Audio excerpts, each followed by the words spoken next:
France, Spain, துருக்கி, Philippines நாடுகளில் தொழிலாளர்கள் பெரும் போராட்டத்தில் ஈடுபட்டனர். பிரான்ஸ் தலைநகர் பாரிஸில் திரண்ட ஆயிரக்கணக்கானோர் பேரணி நடத்தினர்.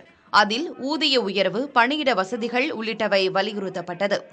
எதிர்வரும் ஒலிம்பிக் போட்டி ஏற்பாடு பணிகளில் 1900 யூரோ போனஸாக வழங்க வேண்டும் என்பன உள்ளிட்ட கோரிக்கைகள் முன்வைக்கப்பட்டன.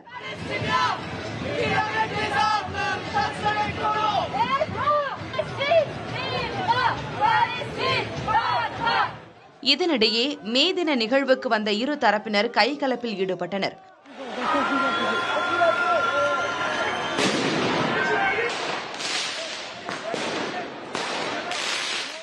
துருக்கியின் இஸ்தான்புல் நகரில் மே தின பேரணி நடத்திய தொழிலாளர்கள் தக்ஷிம் சதுக்கம் நோக்கி சென்றனர். அது போராட்டம் நடத்த தடை செய்யப்பட்ட பகுதி என்பதால் தொழிலாளர்களை பின்னுக்கு தள்ளிய காவல்துறை பெப்பர் ஸ்ப்ரே மற்றும் கண்ணீர் புகை குண்டுகளை வீசி விரட்டினர்.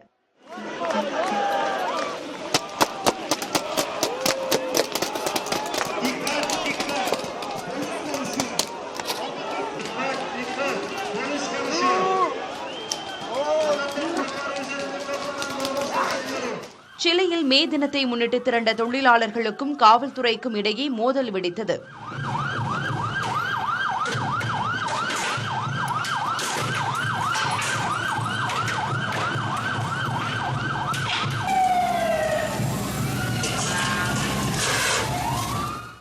பிலிப்பைன்ஸ் அதிபர் அமெரிக்காவின் பொம்மையாக இருப்பதாக சாடிய அந்நாட்டு மக்கள் போராட்டத்தில் ஈடுபட்டனர்.